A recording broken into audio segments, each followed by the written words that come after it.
ziba no repentance no event TV ndabaramukije muri kumwe na KWIZERA Florette ndabaramukije cyane nongera ndabaha kaze mu kiganiro amamaza turi kumwe n'umutumire mureka bibwira.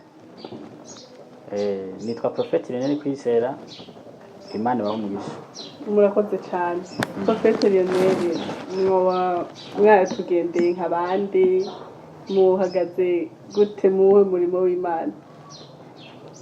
Twabagendeye nk'abakozi b'Imana nk'abantu baje kugira icyo bashikirize cyangwa icyo batangaje kuri TV no repentance no event kugira ngo ntamwe mwadutire mu kiganiro amamaza kugira ngo tugire icyo tuvuze.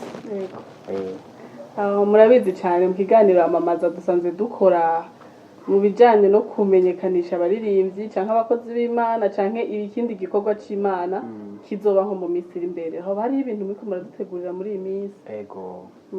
Turiko turategura igikorane kizoba ku itarike kwigenekerezo ya 26 na 27 za kuno kwezi nyene. Yego cyane.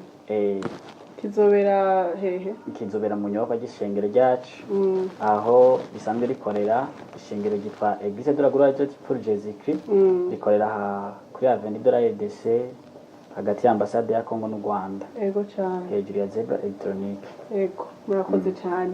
None kizoba kiremeshejwe nabande hazoba hari igihe migwi mwatumiye canka abaye bakozi b'Imana?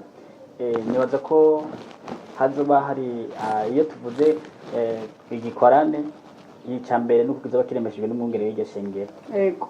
Nawe ni jewe nyine turi kumwe hano muri studio.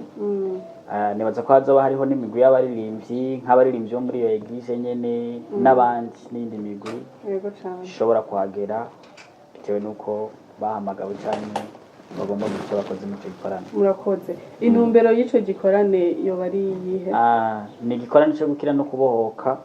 Iyo tuvuze gukira umuntu akira mu buryo bw'ijambo akabohoka mu buryo bw'ibitangaza. Yego. Umuntu akira mu buryo bw'ijambo benshi barakunda kwitiranya baje bavuga ngo abantu ngo bariko baratumira mu bikorane ngo ntibakunda gushira imbere ijambo ry'Imana ngo babwire abantu kwihana. Ariko iyo tuvuze gukira no kubohoka harimo amajambo menshi. Umuntu akira kuko habaye ubutumwa bwiza akumva ijambo ry'Imana rikamukiza mu mutima. Umuntu akira mu mutima akabohoka mu mubiri. Yego cyane. Umva ni igikorane cyo gukira no kubohoka. Twitiye cyo gukira no kubohoka niyo teme yacu. Murakoze cyane. Muri make ni igikorane cyo gukira no kubohoka mu mutima no mu mubiri. Murakoze cyane. Two kwirefera ku yuhe murongo? Muri Mark ni chapitre 2 ni verset 4 et 5. Murakoze. None ngerageje kumva ni igikorane gikomeye cyane kandi igikorane kimaze kubamo gukira no kubohoka abantu bazoza ari benshi. Urabona yuko bazoroha ahantu hose bicara umwanya uragutse harameze neza intebe zirahari.